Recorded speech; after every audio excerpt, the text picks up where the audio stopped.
BJP ಹಿಂದುಳಿದ ವರ್ಗದ ಆಯೋಗಕ್ಕೆ ಮನವಿ ಕೊಟ್ಟಿದೆ. ಕ್ರಿಶ್ಚಿಯನ್ ಉಪಜಾತಿಗಳು ಹಿಂದೂ ಜಾತಿಗಳನ್ನ ಸಮೀಕರಣ ಮಾಡಿದ್ದು ಸರಿಯಲ್ಲ ಅನ್ನೋದು. ಅಂದ್ರೆ ಅಲ್ಲಿ SC-ಗಳನ್ನ ಹಾಗೆ ಉಳಿಸ್ಕೊಂಡಿದ್ದಾರೆ. ಈಗ SC ಕನ್ವರ್ಟೆಡ್ ಕ್ರಿಶ್ಚಿಯನ್ ಅವ್ರನ್ನ ಹಾಗೆ ಉಳಿಸ್ಕೊಂಡು, ಇದರಿಂದ SC ಮತ್ತು ಹಿಂದುಳಿದ ವರ್ಗಕ್ಕೆ ಮತಾಂತರ ಆಗೋದಕ್ಕೆ ಪುಷ್ಟಿ ಕೊಟ್ಟಂತಾಗುತ್ತೆ ಅನ್ನೋದು. ಮತಾಂತರ ಕಾನೂನು ಇದೆಯಲ್ಲ, ಸಂವಿಧಾನದಲ್ಲಿ ಅವಕಾಶಗಳಿದೆ.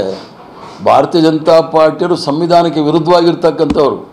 ಅವರು ಆವಾಗ ಕುಂಟು ನೆಪ ಹುಡುಕ್ತಾ ಇರ್ತಾರೆ. ಕಳ್ಳನಿಗೆ ಪಿಳ್ಳೆ ನೆವ ಅಂತೇಳಿ ಕೆಲಸ ಇಲ್ದಿರೋ ಬಡಗಿ ಏನು ಮಾಡ್ತಾನೆ ನೋಡಿ, ಆ ಕೆಲಸ ಮಾಡ್ತಾ ಇರ್ತಾರೆ. ಜಲ್ವಂತ ಸಮಸ್ಯೆಗಳಿದೆ, ಅದ್ರ ಬಗ್ಗೆ ಚರ್ಚೆ ಮಾಡೋ ಬದಲು ಇದರಲ್ಲಿ ಭಾಳ ಬ್ಯುಸಿಯಾಗಿರ್ತಾರೆ. ಮತ್ತು ಮೈಸೂರು ದಸರಾ ಇಡೀ ಪ್ರಪಂಚದಲ್ಲೇ ಒಬ್ಬ ಬುಕ್ಕರ್ ಪ್ರೈಸ್ ಗೆದ್ದಿರ್ತಕ್ಕಂಥ ಸಾಹಿತಿ, ನಮ್ಮ ಬಾನು ಮುಸ್ತಾಕ್ರವರು ದಸರಾ ಹಬ್ಬವನ್ನು ಉದ್ಘಾಟನೆ ಮಾಡಿದ್ರು. ಸುಲಲಿತವಾಗಿ ನಡೀತು.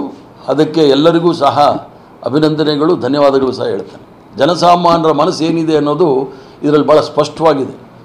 ಕರ್ನಾಟಕ ರಾಜ್ಯ ಅಥವಾ ದೇಶದ ಜನ ಕೋಮುವಾದಿಗಳಲ್ಲ, ಅವರು ಜಾತ್ಯತೀತವಾದಿಗಳು ಅನ್ನೋದನ್ನು ಮೊನ್ನೆ ದಸರಾ ಸಂದರ್ಭದಲ್ಲಿ ತೋರಿಸ್ಕೊಂಡಿದ್ದಾರೆ. ಏನೇ ಅಪಸ್ವರಗಳು ಅಡ್ಡಿಗಳು ಬಂದರೂ ಕೂಡ ಸಮೀಕ್ಷೆ ಸರ್ಕಾರಕ್ಕೆ ತಲುಪುತ್ತೆ, ಕೈ ರಿಸೀವ್ ಮಾಡ್ತಾರೆ, ಅನುಷ್ಠಾನಕ್ಕೆ ಏನೇ ಅಡಚಣೆಗಳು ಬಂದ್ರೂ ಸಹ ಇದು ಕಾಂಗ್ರೆಸ್ ಪಕ್ಷದ ಪ್ರಣಾಳಿಕೆ, ಇದು ಅನುಷ್ಠಾನಕ್ಕೆ ಬರಬೇಕು, ಬರಲೇಬೇಕು. ಸಂಪುಟ ವಿಸ್ತರಣೆ ಆಗುತ್ತೆ ಅಂತ ಹೇಳಿ, ನವೆಂಬರ್ ವಿಸ್ತರಣೆ ಆಗುತ್ತೆ, 50 ಜನಕ್ಕೆ ಕೋಪ್ ಕೊಟ್ಟು ಪಕ್ಷದ ಕೆಲಸಗಳಿಗೆ ಮಾಡ್ತಾರೆ ಅಂತ ಹೇಳಿ ಒಂದು ಚರ್ಚೆ ಇದೆ ಸರ್. ಇದನ್ನು ನೀವು ಮುಖ್ಯಮಂತ್ರಿಗಳನ್ನ ಕೇಳಬೇಕು ಮತ್ತು PCC ಅಧ್ಯಕ್ಷರಿಗೆ ಕೇಳಬೇಕು. I am not a competent authority. Salim Ahmed ಅವರು ಏನೋ ಹೇಳಿದ್ದಾರೆ, ನೀವು ಆ ಪ್ರಶ್ನೆ ಕೇಳ್ತಾ ಇದ್ದೀರಿ.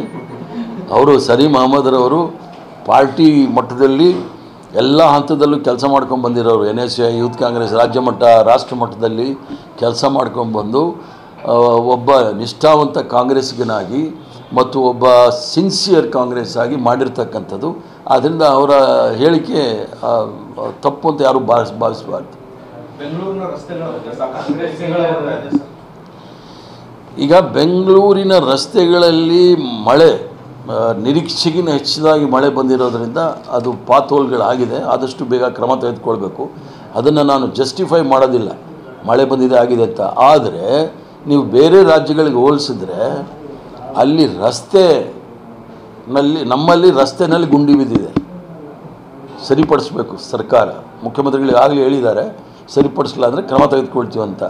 ಬೇರೆ ರಾಜ್ಯಗಳಲ್ಲಿ ಗುಂಡಿಯಲ್ಲಿ ರಸ್ತೆ ಇದೆ, ಗುಂಡಿಗಳಲ್ಲಿ ರಸ್ತೆ ಇದೆ, ಬ್ರಿಡ್ಜ್ಗಳು ಬಿದ್ದೋಗಿದೆ. ದೊಡ್ಡ ಭಾಷಣ ಮಾಡ್ತಾರೆ, ಭ್ರಷ್ಟಾಚಾರದ ವಿರುದ್ಧ ಹೋರಾಟ ಅಂಥೇಳಿ, ಭ್ರಷ್ಟಾಚಾರ ಮುಕ್ತ ಭಾರತ ಅಂತ ಹೇಳಿ ಅವ್ರು ಕಟ್ಟಿರೋ ಬ್ರಿಡ್ಜ್ಗಳೆಲ್ಲ ಬೀಳ್ತಾ ಇದೆ. ಏನು ಭ್ರಷ್ಟಾಚಾರ ಅಲ್ದಿ ಯಾಕೆ ಬಿದ್ದಿದೆಯಂತೆ? ಆದ್ದರಿಂದ ನೈಸರ್ಗಿಕ ವಿಕೋಪಕ್ಕೆ ಒಳಗಾಗಿರ್ತಕ್ಕಂಥದ್ದು, ನಿರೀಕ್ಷೆಗಿನ್ನ ಹೆಚ್ಚು ಮಳೆ ಬಂದಿರತಕ್ಕಂಥದ್ದು. ಮುಖ್ಯಮಂತ್ರಿಗಳು ಈಗಾಗಲೇ ಹೇಳಿದ್ದಾರೆ, ತಿಂಗಳ ಕಡೆವರೆಗೂ ಸಮಯ ಕೊಟ್ಟಿದ್ದಾರೆ, ಕಾದು ನೋಡೋಣ. ಬೇರೆ ರಾಜ್ಯಗಳಲ್ಲಿ ಮೂಲಭೂತ ಸೌಕರ್ಯಗಳು ಸರಿ ಇಲ್ಲ ಅಂತ ತಾನೇ ಸರ್ ಸ್ಟಾರ್ಟಪ್ಗಳು IT ಬಂದಿರೋದು. ಅಲ್ಲ, ಬೆಂಗಳೂರು ನಗರದಲ್ಲಿ ಇಡೀ ಪ್ರಪಂಚದಿಂದ ಬಂದಿರತಕ್ಕಂಥದ್ದು ಇಲ್ಲಿ ಮೂಲಭೂತ ಸೌಕರ್ಯಗಳು ಚೆನ್ನಾಗಿದೆ ಅಂಥೇಳಿ. ಅದು ಪವರ್ ಇರ್ಬೋದು, ಲ್ಯಾಂಡ್ ಆರ್ಡರ್ ಇರ್ಬೋದು, ಮತ್ತು ಟ್ಯಾಲೆಂಟ್ಸ್ ಇರ್ಬೋದು, ಮತ್ತು ಒಂದು ರೀತಿಯ ಪರಿಸರ, ಆರೋಗ್ಯಕರವಾದ ಪರಿಸರ ಇದೆ.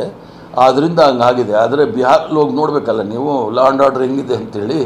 ಆದರೆ UP ಬಿಹಾರಲ್ಲಿ ಲ್ಯಾಂಡ್ ಆರ್ಡರ್ ನೋಡಿದಾಗ ಗೊತ್ತಾಗುತ್ತೆ ನಿಮಗೆ.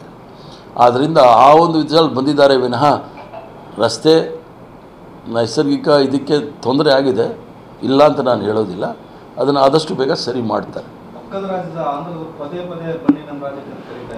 ಅಲ್ಲ, ಅದು ಯಾಕೆ ಕರೀತಾ ಇದ್ದಾರೆ ಅಂತ ಹೇಳಿದರೆ, ನಮ್ಮಲ್ಲಿ ಇಡೀ ದೇಶದಲ್ಲಿ ಅತ್ಯಂತ ಹೆಚ್ಚಿನ ಮಲ್ಟಿನ್ಯಾಷನಲ್ ಕಂಪ್ನಿಗಳು ಇರ್ತಕ್ಕಂಥದ್ದೇ ಕರ್ನಾಟಕ ರಾಜ್ಯದಲ್ಲಿ.